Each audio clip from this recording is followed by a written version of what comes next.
I stared at my wife's phone, rage hardening into ice in my veins. The messages were explicit, unmistakable. Photos, plans, declarations of passion between her and David, her so-called professional partner. One message particularly burned into my brain. Can't wait for one more night before you head home. Home, to me, to our marriage of 12 years. I took screenshots methodically, my hands steady despite the storm inside me. Then I placed her phone exactly where I'd found it on the nightstand. She wouldn't be back from San Francisco for 3 more days, plenty of time for what I needed to do. Some men would scream, break things, call her immediately with accusations. Weak men. I wasn't going to give her the satisfaction of my emotional breakdown. No, my response would be much more powerful. My name is Michael Greyson. Until almost a year ago, I commanded respect as a fire captain in Denver, with a beautiful photographer wife named Lora, and a life most men would envy. Now I live off the grid near Flathead Lake, Montana, teaching survival skills to tourists and living entirely on my own terms. Lora and I met during a downtown warehouse fire. She was photographing for the Denver Chronicle, getting dangerously close to the action. I pulled her back just as a wall collapsed where she'd been standing. When the smoke cleared, she asked for my number for a human interest piece, she claimed. 3 months later, we were engaged. For 10 years, we were solid. I advanced through the fire department ranks. She built her photography business. We traveled when possible, hiked the Rockies on weekends, talked about kids someday, but never got there. Then she landed her contract with National Geographic 2 years ago. This changes everything, Mike, she'd said the night she got the news. It did, but not in the way either of us expected. The first assignments were manageable. A week photographing wildlife in Yellowstone, 10 days capturing glaciers in Alaska. She'd return home energized, and we'd reconnect intensely. Then the trips grew longer. 2 weeks in Costa Rica, 3 in Kenya trailing conservationist. It's the nature of the work, she'd explain whenever I questioned the extended absences. You can't rush the perfect shot. I understood timing. As a firefighter, timing meant everything. When to advance, when to retreat, when to change tactics. So I adapted, built my own routines, stayed focused on my career. Then came the San Francisco project. 6 months documenting urban renewal, requiring weekly trips to the Bay Area. And David Sloan entered our story. He's the writer paired with me for the series, Lora explained over dinner after her first week. Used to work for The New Yorker. I caught the way her eyes lit up when she mentioned him, the slight flush in her cheeks. I saw it all but said nothing. Observation is a survival skill. David thinks my composition is revolutionary. She'd drop into conversation. David says we might win an award for this series. David took me to this amazing spot in Chinatown, strictly professional, of course. I've never been the jealous type. In firefighting, trust is everything. You need absolute confidence in your team when entering a burning building. I extended that same trust to my marriage, even when she started taking calls in other rooms, even when our sex life became scheduled rather than spontaneous, even when she began returning from trips with a different energy, until that message preview flashed across her screen at 2 a.m. Still taste you on my lips. That night, I lay beside her, studying the face I'd woken up to for 12 years, realizing I'd been sleeping next to a stranger. When morning came, I kissed her goodbye, as usual, before her flight. I love you, she said casually. Safe travels, I replied, already executing my exit strategy in my mind. Once her flight status showed departed, I moved with military precision. I emptied exactly half our joint account. Not a penny more, not a penny less. Packed one duffel with essentials. Called my fire chief with my resignation, citing a personal emergency. Left a brief note for my brother Tommy, a former Marine. Need to disappear for a while. I'm okay. Will contact when I can. Then I drove northwest with no destination beyond away from here. 11 months can strip a man down to his core. Living in near isolation, working with your hands, being removed from your former identity, it reveals who you really are beneath the titles and relationships. I landed in Kalispell by necessity when my truck needed repairs. With limited cash, I found work at a sporting goods store, then later at the Lodge, an upscale resort where wealthy tourists paid premium rates for authentic wilderness experiences. Rachel, the lodge owner, hired me immediately after I demonstrated basic survival techniques. These tech executives will pay $2,000 a weekend to learn how to make fire without matches, she explained pragmatically. You're competent and keep to yourself. When can you start? Rachel was attractive, late 30s, confident, capable. She flirted occasionally but respected the clear boundaries I established. Whoever she was, she did quite a number on you, she remarked once after I declined her dinner invitation. That obvious? You've got that look of someone who survived an explosion but is still checking for shrapnel.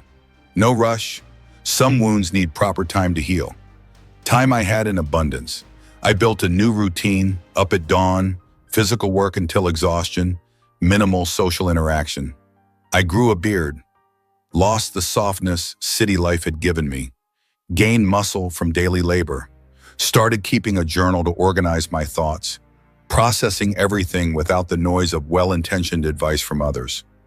I wrote about rage that ran cold rather than hot, about calculating precisely how to remove myself from a situation rather than destroying it, about strategic thinking rather than emotional reaction. I wrote until I understood my own power, the power of absence. I maintained radio silence on all fronts. No social media, no Google searches of her name. Complete severance was the only path forward. I bought a basic prepaid phone for emergencies and gave the number only to Tommy with strict instructions. She's looking for you, he told me during one of our monthly calls. Hired a private investigator. She knows why I left, I stated. She showed up at my place crying, claiming you disappeared without explanation. Wanted to know if you were safe. What did you tell her? That you're alive and that's all she gets to know. Good man, Tommy. You planning to come back, Mike? Nothing to come back to. What I didn't share with Tommy was that I'd found unexpected peace in this new existence.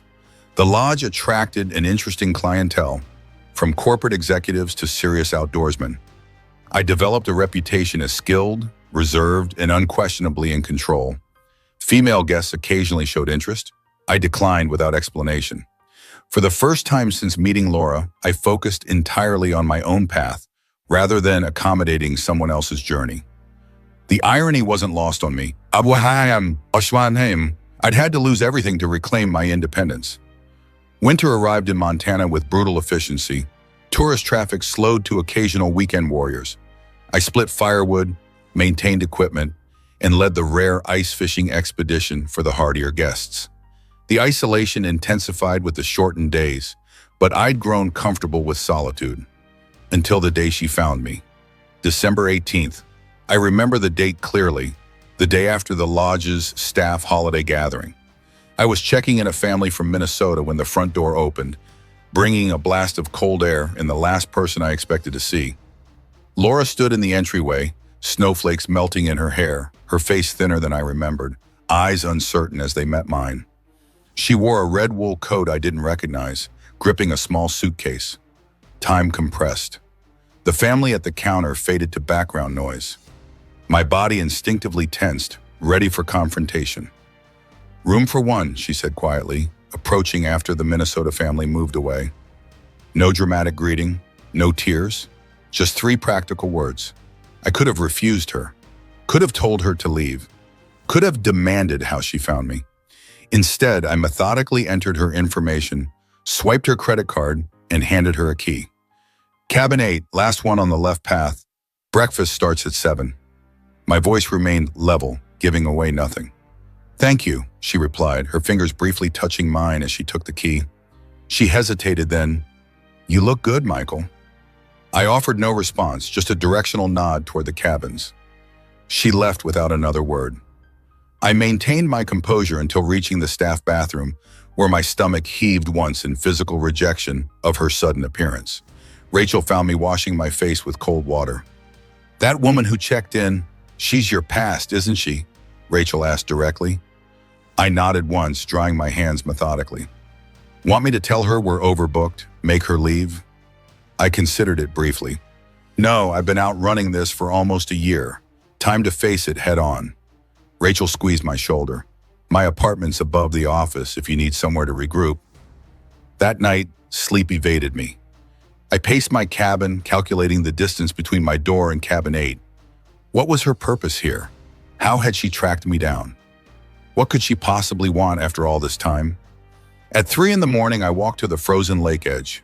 The moon illuminated the ice, stars blazing overhead with winter clarity. I stood until the cold cleared my thoughts, focusing my resolve. By dawn, I'd made my decision. I would hear her out, say what needed saying, and continue forward, with or without whatever closure she sought. I'd reclaimed my life once. I could do it again. Lora was waiting in the empty dining room when I arrived to prepare morning coffee. She sat with hands wrapped around a mug of tea, looking simultaneously familiar and foreign. "You found me," I stated, making coffee with precise movements, maintaining the counter barrier between us. "It took longer than I expected. You disappeared thoroughly." She studied me openly. "The beard suits you." "Why are you here, Lora?" Direct, no preamble. She took a measured breath. "Not to beg forgiveness, not to try winning you back. You deserve better than that." "What I deserved was a wife who didn't cheat," I responded, voice cutting like a blade. She flinched but maintained eye contact. "Yes, you did." The simple acknowledgement rather than excuses caught me off guard. "I'm here because you vanished without explanation. Because I returned to an empty house and a missing husband. Because for weeks I thought you might be dead until Tommy finally confirmed you were alive, but wouldn't share anything else." "You know exactly why I left," I stated flatly. "Yes, now I do, but I didn't then." I laughed without humor. "Convenient. I saw everything, Lora. The messages, the photos, all of it." She closed her eyes briefly. "I knew something was wrong that morning. My phone had been moved, but you acted completely normal when you said goodbye." She shook her head. "I didn't piece it together until I returned from San Francisco to find you gone." Early rising guests began entering the dining area. I lowered my voice. "We're not doing this here. I'm working until 3. Cabin 14 is empty for maintenance. Meet me there if you want to talk." She nodded, and I left for the woodshed where I spent the morning splitting logs with focused precision until my muscles burned with satisfying exertion. Cabin 14 smelled of pine cleaner and fresh paint. I built a fire efficiently, needing occupation for my hands. Lora arrived precisely at 3, now wearing jeans and a heavy sweater, hair pulled back in a simple ponytail, like she used to wear it before glossy magazine assignments changed her style. "How did you find me?" I asked immediately as she sat in an armchair. "Does it matter?" "Humor me." My tone made clear it wasn't a request. She sighed. "Your credit card. One transaction for gas in Missoula last January. By the time the investigator tracked it, the trail had gone cold. Then Tommy mentioned you were somewhere near Flathead. I've been searching the area for months, staying in different towns, showing your photo. A waitress in Kalispell recognized you." I nodded, mentally noting the security breach. I could disappear again within hours if necessary. "Your turn," she said. "Why leave like that, Michael? Why not confront me?" I stared into the flames. What would confrontation have accomplished? You would have lied like you'd been lying for months. You'd have minimized it or somehow twisted it to blame me. Maybe promised it would never happen again. I fixed her with a direct gaze. "But it wasn't a mistake, was it? It was a deliberate choice you made repeatedly." She didn't attempt denial. "You're right, it wasn't a one-time thing." "How long?" 4 months. The number hit like a physical blow. 4 months of deception, coming home to me, sleeping beside me, all while carrying another man's touch. "Did you love him?" The question emerged before I could stop it. "I thought I did," she admitted quietly. "I convinced myself it was something meaningful, not just cheap betrayal. That made it easier to justify." "And now?" I know it was neither love nor special, just selfish destruction." She leaned forward. "I'm not here to win you back, Michael. I'm here because you should know that I lost more than you. I lost myself." I cut through her self-reflection with a dismissive sound. "Spare me the victim narrative, Lora. It's not victimhood, it's truth." Her voice hardened. "David dumped me 2 weeks after you disappeared. Said things were too complicated now. The magazine dropped our project when rumors spread. Apparently, sleeping with your writing partner violates professional ethics. Her laugh was brittle. I lost 3 other contracts. Had to sell our house. Couldn't afford it alone. Spent months in therapy trying to understand why I destroyed everything good in my life. Am I supposed to feel sorry for you? I asked, though some part of me felt vindicated by her downfall. No, you're supposed to understand that your disappearance was the most powerful response anyone has ever given me.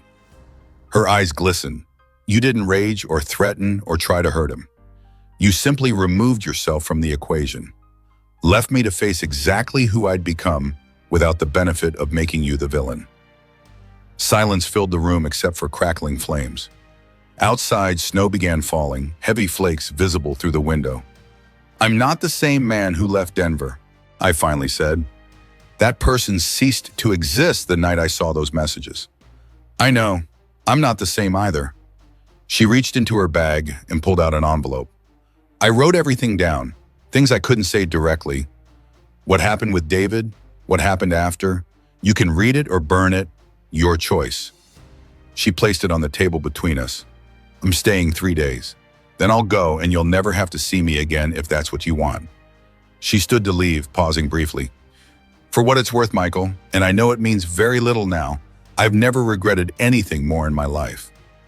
After she left, I stared at the envelope for hours, watching shadows move across the cabin floor. Eventually, I picked it up and placed it unopened in my jacket pocket. Some truths required proper timing. I avoided the main lodge the next day, leading an all-day snowshoeing expedition for a group of corporate lawyers.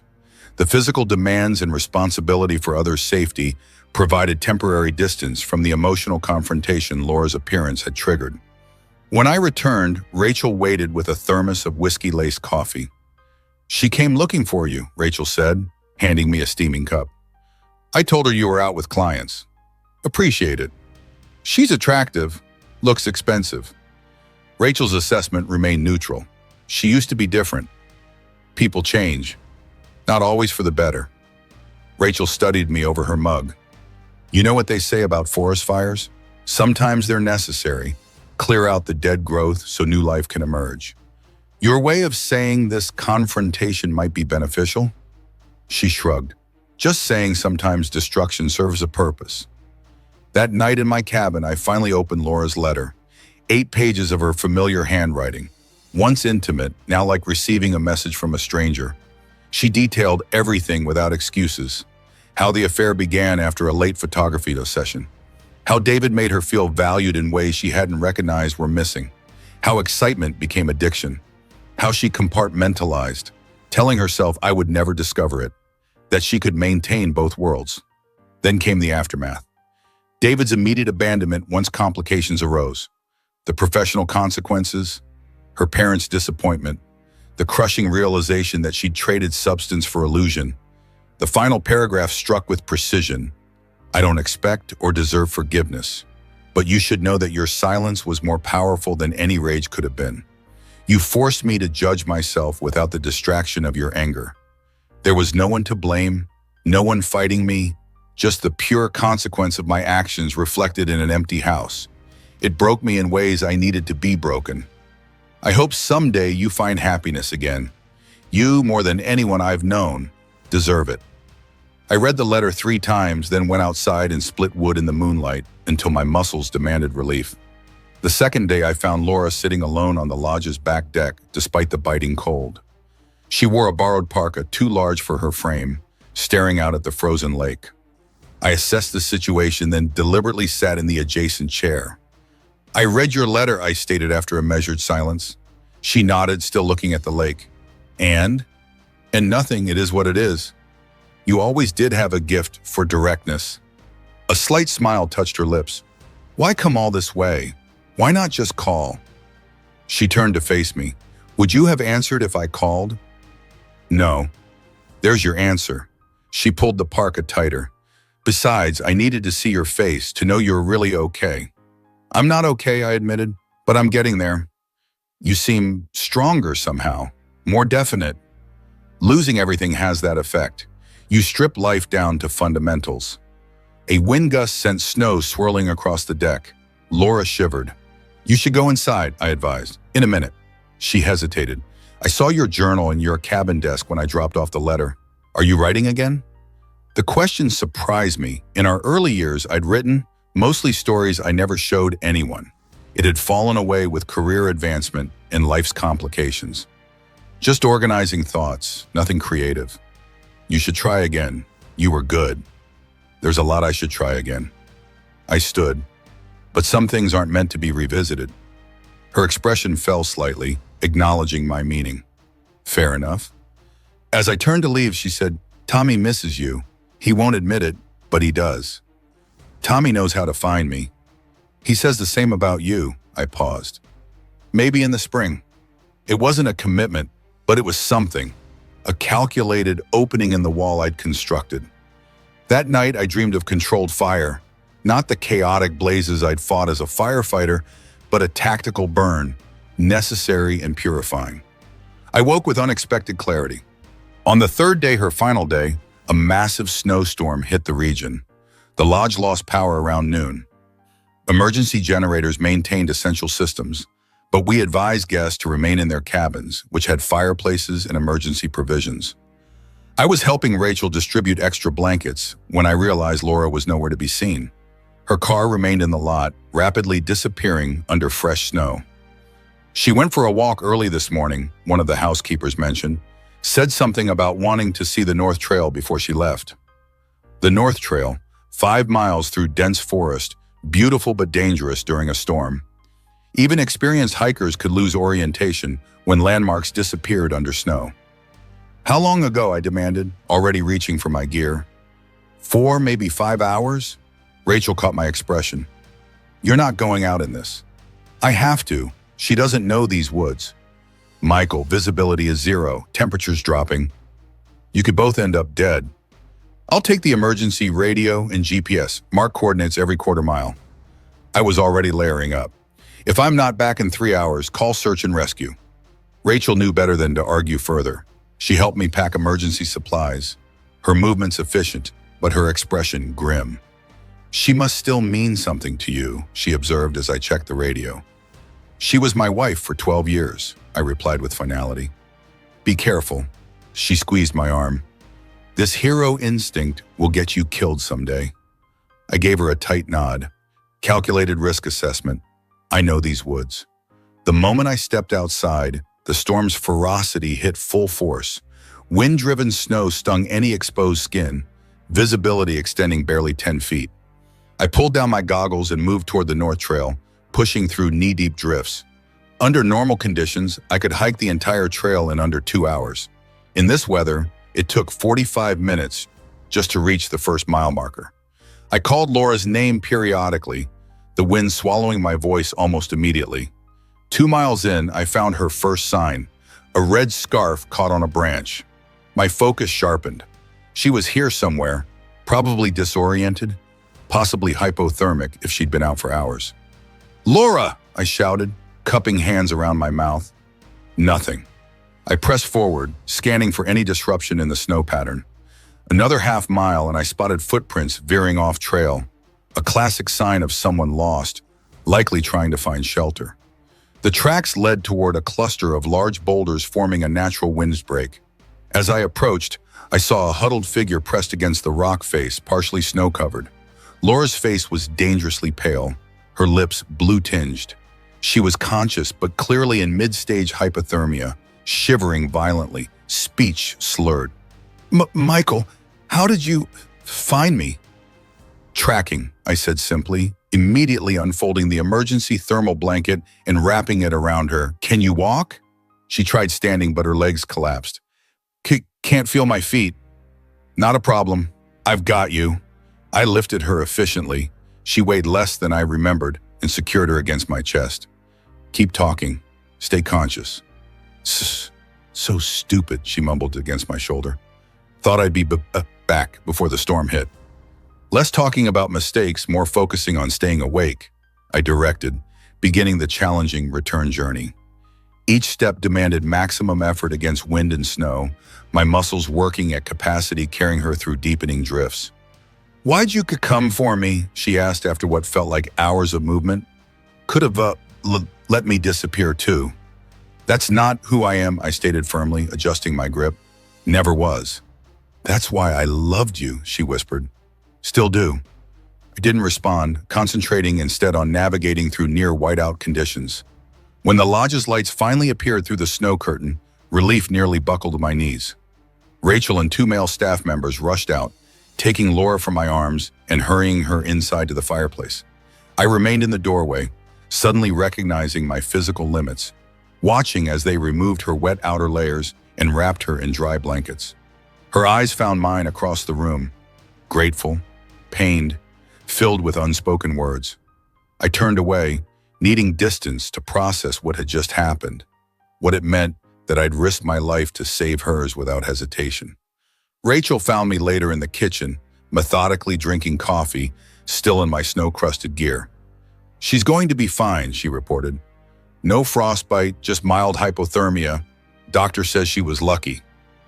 Good. That was either incredibly brave or remarkably foolish, Rachel said, sitting opposite me. Probably both. I shrugged. I knew the terrain, had proper equipment. That's not what I meant, and you know it. She studied me closely. You still care about her. It's complicated. It always is. She rose, squeezing my shoulder as she passed. She's asking for you, room 3. We moved her inside the main lodge for the night. I sat alone after Rachel left, strategizing my next move. The storm continued to rage outside, mirroring my internal conflict. Eventually, I made my way to room 3 and knocked firmly. Come in, Lora called, her voice stronger than on the mountain. She was propped up in bed, color returned to her face, wrapped in several blankets. An IV bag hung beside the bed, fluids for rehydration. Thank you, she said simply as I took the chair of a wire beside the bed. I would have died out there. What were you thinking hiking with the storm approaching? My tone carried no accusation, just direct questioning. I wasn't thinking tactically. Wanted one last look at the place that had become your sanctuary. She adjusted the blanket edge. I'm postponing departure, obviously. Doctor says no travel for at least 2 days. I nodded once. Whatever necessary. Michael, she began, then hesitated. Out there, when you found me, I said something. You were hypothermic, I interrupted. Altered mental state. That doesn't make it untrue. Her eyes held mine. I do still love you, never stopped, but that's my burden to carry, not yours. I stood, needing distance from the emotional current. You should rest. Wait, she called as I reached the door. There's something else you should know, something I didn't include in the letter because I wanted to tell you directly. I paused, hand on the doorknob. David contacted me last month, wanted to reconnect now that his new relationship had collapsed. Her voice hardened. I told him exactly where to go, told him what I'd lost through our selfishness. He laughed, Michael, said I was being dramatic. I turned back, surprised by the controlled anger in her expression. That's when I knew I had to find you, she continued. Not to win you back. I understand that bridges burned. But to tell you that you were right to leave as you did. It was the only way I would ever comprehend the magnitude of what I'd done. A weighted silence filled the room. Thank you for telling me, I finally said. I'm not asking for another chance, Michael. I don't deserve one. I just needed you to know that at least one of us finally understands the cost. I nodded once, then left, closing the door firmly behind me. The storm continued for 2 more days, effectively confining everyone to the lodge. I maintained focus on emergency operations and guest needs, encountering Lora only at mealtimes, where we exchanged civil but distanced conversation. On the afternoon the roads were finally cleared, I found her in the lobby, suitcase packed, settling her bill with Rachel. Your car's been excavated, I said, approaching with measured steps. Tires should handle fine, but take the mountain passes slowly. They're still icy in sections. I will, she hesitated. I guess this is goodbye then. I guess it is. Rachel tactfully moved away, giving us privacy. What will you do now, I asked. Back to Denver. I've been taking assignments from smaller publications. It's not National Geographic, but it's honest work. She adjusted her scarf, a new one, since her red one remained lost in the forest. What about you? Will you stay here? For now, it suits my purposes.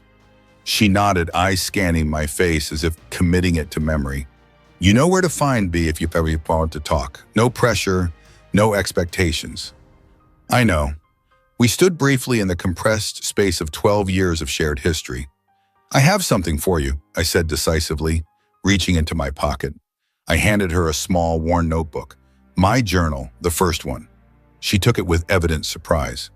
Michael, I can't. I want you to have it. Maybe it'll help you understand everything. Her fingers trembled, slightly accepting it. Thank you. Impulsively, she rose on tiptoes and kissed my cheek, a ghost of familiar intimacy that I neither welcomed nor rejected. Be happy, Michael, she whispered. That's all I want for you now. I watched from the lodge steps as she drove away, snow swirling in her wake until her taillights vanished around the mountain curve. Rachel appeared beside me, her breath clouding in the cold air. You all right? Getting there, I replied with genuine assessment.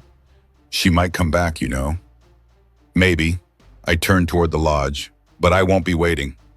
That night, I began a new journal. The first entry was direct. Today, I buried the past, not with forgiveness, I'm not there yet, but with clarity. We were both flawed in different ways. Now we're both rebuilding in different places. That will have to suffice. 2 weeks after Lora left, my phone rang with an unfamiliar number. My brother Tommy's voice came through, uncharacteristically tentative. Mike, you sitting down? My body tensed. What happened?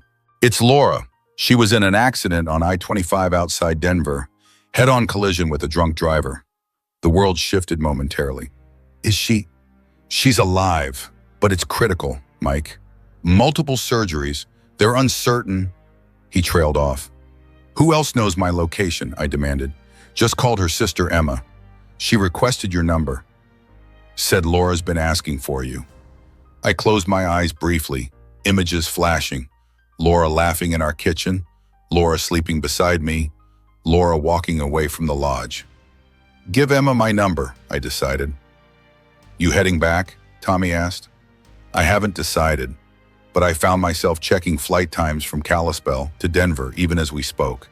Emma called an hour later, her voice raw from crying. Michael, it's Emma. I don't know if you'll come, but she keeps asking for you. The doctors say... Her voice broke. They're advising us to prepare for the worst. What hospital? Denver Memorial, ICU, 4th floor. I'll let you know my decision. I paced my cabin for hours that night, wrestling with conflicting impulses. Part of me wanted to remain detached, to protect the new life I'd built. Another part recognized that without proper closure, Laura's ghost would haunt me indefinitely. By morning, I'd reached a decision. I booked a flight rather than driving, more efficient, and left Rachel a note explaining my temporary absence. Going to Denver, personal matter, back in 3 days.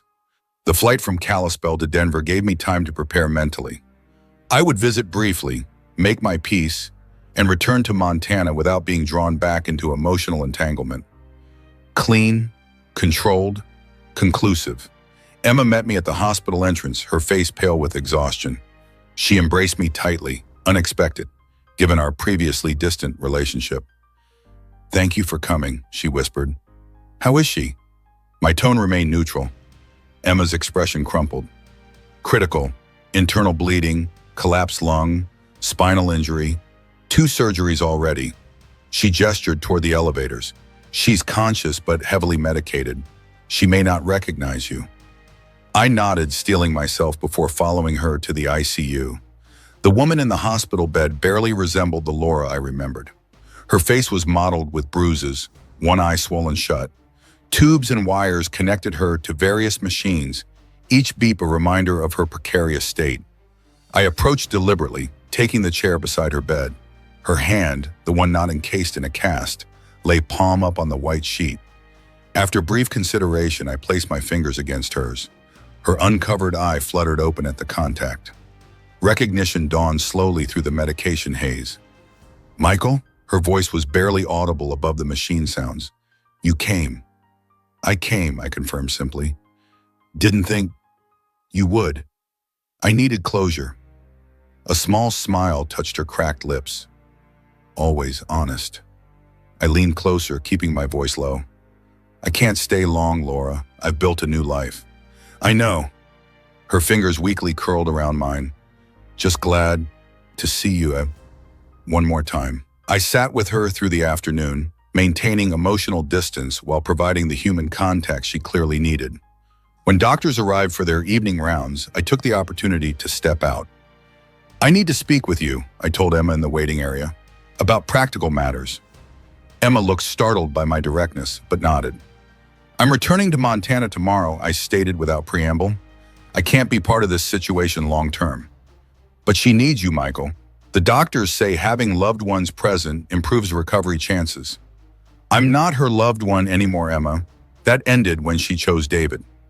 Emma's eyes flashed with momentary anger. So you're just going to leave her like this, when she might be dying? I'm not responsible for her recovery. My voice remained level. I came to say goodbye properly. That's all I can offer. She still loves you. That's unfortunate for her. Emma stared at me, clearly shocked by my coldness. You've changed. Yes, for the better. When I returned to Lora's room, she was awake, watching the door as if expecting me. You're leaving, she said immediately, her perception undiminished despite her physical state. I didn't insult her with denials. Tomorrow morning. She nodded slightly, wincing at the movement. I understand. Do you? I asked, reclaiming the chair beside her bed. You've rebuilt your life. I have no place in it. Her voice was stronger now, as if gathering her remaining energy for this conversation. I wouldn't want you to stay out of pity. Good, because I won't. Her undamaged eyes studied me. There's something different about you now. Something harder. I had to become harder to survive what happened. I'm sorry, Michael, for everything. I know you are, but that doesn't change anything. She closed her eye briefly. Before you go, did you read my journal? The one I left at your cabin? I shook my head. Not yet. Please do, when you're ready. Her breathing became more labored. I need you to understand why I did what I did, not to excuse it, but to explain. I'll read it, eventually. She seemed satisfied with this partial commitment. One more thing. The night you left, you took your grandfather's watch. Do you still have it? The question surprised me. Yes, why? Good, he'd be proud of the man you've become. The simple statement hit with unexpected force. My grandfather had been a formidable figure in my childhood, stoic, principled, uncompromising. The watch had been his parting gift to me before he died. I have something for you, Lora continued, gesturing weakly toward the small cabinet beside her bed. Top drawer. I opened it, finding a manila envelope with my name written in her handwriting. What's this? Open it later, when you're home. I placed the envelope in my jacket pocket without examining it. I should go, let you rest. Will I see you before you leave tomorrow? I considered lying, offering false comfort. Instead, I gave her truth. No, this is goodbye, Lora. She nodded, a single tear escaping her undamaged eye. I understand. Thank you for coming at all. I stood looking down at this broken version of the woman I'd once loved beyond reason. Take care of yourself, Lora. You too, Michael. She managed a small smile. Be happy. You deserve it. I left without looking back, ignoring Emma's accusing stare as I passed the waiting area. That night in my hotel room, curiosity finally compelled me to open the envelope Lora had given me. Inside was a legal document, property transfer papers for a small cabin on 10 acres near Estes Park. According to the deed, she had purchased it 6 months ago and was now transferring ownership to me. A note was clipped to the papers. This was meant to be a peace offering when I found you, a place where you could write away from everything. Now I want you to have it without conditions. It's yours, whether you ever speak to me again or not. The realtor has the keys. I stared at the documents, conflicted. On one hand, accepting felt like allowing her back into my life in some form. On the other, the property represented financial security in a private retreat, practical advantages I couldn't dismiss. After consideration, I decided to keep the papers. I could decide later whether to accept the property or sell it. The choice would be mine alone. My flight back to Montana left early the next morning. I didn't call Emma or return to the hospital. Some endings needed to be clean, without the messiness of second thoughts or emotional farewells. Rachel met me at the small Kalispell airport, leaning against her truck with casual confidence. "Welcome back," she said simply. "Everything handled?" "Yes," I replied, tossing my duffel into the truck bed, permanently. She studied me for a moment before starting the engine. "You look different, lighter somehow." I made some necessary decisions. "About your ex?" "About my future." Rachel nodded, seeming to understand the distinction. "Good. Speaking of futures, there's an instructor position opening up at the Mountain Rescue Training Center near Whitefish. Director's an old friend, mentioned you might be perfect for it." I considered the opportunity, professional advancement, better pay, work aligned with my skills and experience. "Sounds interesting. They're looking for someone who can start next month." She glanced at me. "If you're planning to stick around." "I am." She smiled, the first genuine smile I'd seen from her since before Lora's appearance. "Glad to hear it. I'd hate to lose my best survival instructor." "Is that all you'd hate to lose?" I asked, surprising myself with the directness of the question. Rachel's eyes widened slightly before she recovered her composure. "That depends on what's being offered." "Dinner, tonight, just us."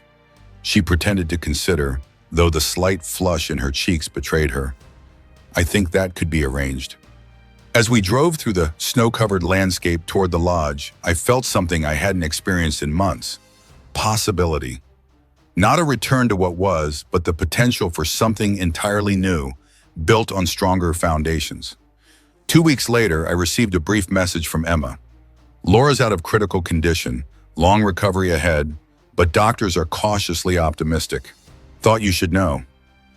I read it once, then deleted it without responding. That chapter was closed. The same day I accepted the position at the Mountain Rescue Training Center and signed the papers accepting ownership of the Estes Park cabin.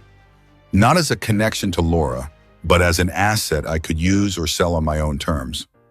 That night, Rachel and I hiked to a ridge overlooking Flathead Lake, the sunset painting the frozen surface in brilliant oranges and reds.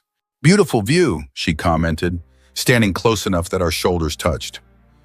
"New perspective," I replied, understanding we were talking about more than just the landscape.